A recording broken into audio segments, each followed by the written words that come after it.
तुम्ही इथे पाहू शकता या खताचा वापर केल्यामुळे कुंडीमध्ये लावलेल्या या माझ्या जास्वंदच्या झाडावरती खूप साऱ्या कळ्या आणि फुलेही लागलेली आहेत। नमस्कार, स्वागत आहे तुमचे आपले YouTube चॅनल SP गार्डनिंग मराठीमध्ये। आज आपण या व्हिडिओमध्ये जास्वंदच्या झाडाविषयी माहिती पाहणार आहोत। झाडाच्या या चांगल्या वाढीसाठी भरपूर कळ्या फुले येण्यासाठी आपल्या घरातीलच एका वस्तूचा वापर करून आपण खत तयार करून देणार आहोत। तर ती वस्तू कोणती, त्याचा वापर कसा व किती प्रमाणामध्ये करायचा हे पाहणार आहोतच। पण आता पावसाळ्यामध्ये या झाडावरती कीड देखील ही लवकर लागते। त्यासाठी कोणते कीटकनाशक फवारायचे, पावसाळ्यात झाडाची काळजी कशी घ्यायची, त्यासाठी कोणती कामे करायची, या सगळ्या विषयीची माहिती देखील आपण या व्हिडिओमध्ये पाहणार आहोत। तर त्यासाठी व्हिडिओ कुठेही स्किप न करता शेवटपर्यंत नक्की पहा। आणि जर तुम्ही आपल्या चॅनलवरती नवीन असाल तर व्हिडिओला लाईक व चॅनलला सबस्क्राइब करायला मात्र अजिबात विसरू नका। जास्वंदच्या झाडाला ही वर्षभर फुले लागत असतात, मात्र आता पावसाळ्यामध्ये या झाडाला कळ्या आणि फुले ही जास्त प्रमाणामध्ये येत राहतात। जास्वंदचे झाड हे एक हेवी फीडर प्लांट आहे आणि त्यातच जेव्हा झाडाला कळ्या आणि फुले यायला सुरुवात होत असते तेव्हा मात्र या झाडाला जास्त पोषक तत्वाची म्हणजेच खतांची आवश्यकता असते। तरच लागलेल्या कळ्या ह्या मोठ्या होऊन फुले ही लवकर उमलत असतात। त्यामुळे या झाडाला वेळोवेळी म्हणजे कमीत कमी 8 ते 10 दिवसातून एकदा तरीही अदलून बदलून खते देणे हे आवश्यक असते। आणि ही जी खते आहे ती देखील आपल्याला बाहेरून विकत आणण्याची आवश्यकता नसते। आपल्या घरामध्येच अशा बऱ्याचशा वस्तू आहेत की त्याचा तुम्ही खत म्हणून जरी वापर केला तरी या झाडाला खूप चांगला असा हा फायदा होतो। झाडाला खते देणे जसे आवश्यक असते तसेच झाडावरती काही कामे करणे देखील तितकेच आवश्यक असते। त्यामध्ये करायचे काम म्हणजे आता पावसाळ्यामध्ये या जास्वंदच्या झाडाची छाटणी ही जरूर करावी। छाटणी केल्यामुळे झाडावरती अशा प्रकारे खूप सारे नवीन फुटवे येतात, नवीन फांद्या ह्या तयार होतात। झाडावरती जेवढ्या जास्ती फांद्या तयार होतात तेवढ्याच या झाडावरती भरपूर अशा कळ्या आणि फुले लागायला ही मदत होत असते।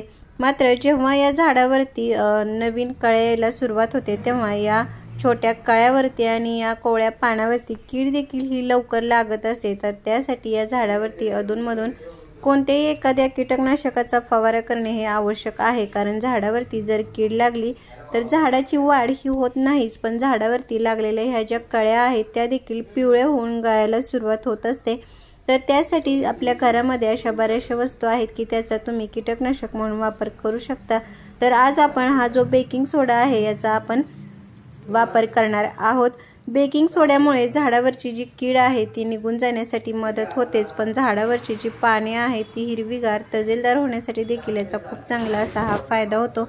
आणि लक्षात ठेवा, फक्त आपल्याला हा बेकिंग सोडाच वापरायचा आहे, बेकिंग पावडर वापरायची नाही, नाहीतर झाडाला नुकसान होण्याची शक्यता असते।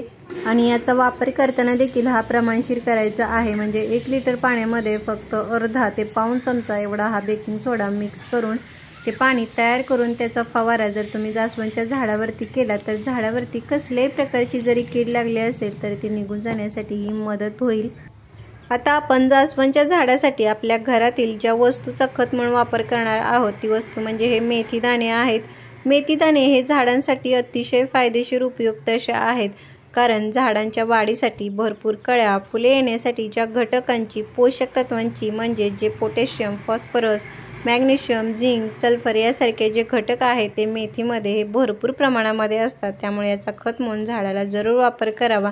आता याचा वापर करताना तुम्ही हे मेथी दाणे आहेत ते पाण्यामध्ये भिजत ठेवून त्याच्यापासून लिक्विड खत तयार करून देऊ शकता, किंवा जे हे मेथी दाणे आहेत ते मिक्सरमधून हे बारीक करून त्याची अशा प्रकारे ही पावडर तयार करून घ्यायची आणि ती मातीमध्ये मिक्स करून किंवा लिक्विड खत तयार करून तुम्ही झाडाला हे देऊ शकता। तर मी या ठिकाणी ही जी मेथीची पावडर तयार केलेली आहे त्याचा वापर आता आपण कसा आणि किती प्रमाणामध्ये करायचा हे पाहणार आहोतच, पण त्याचबरोबर मी या ठिकाणी आपल्या घरामध्ये असणारा जो हिंग आहे त्याचा देखील हा वापर करणार आहे। कारण हिंग देखील खत म्हणून जसे काम करतं तसेच हे कीटकनाशक म्हणून देखील याचा खूप चांगला असा हा फायदा होतो।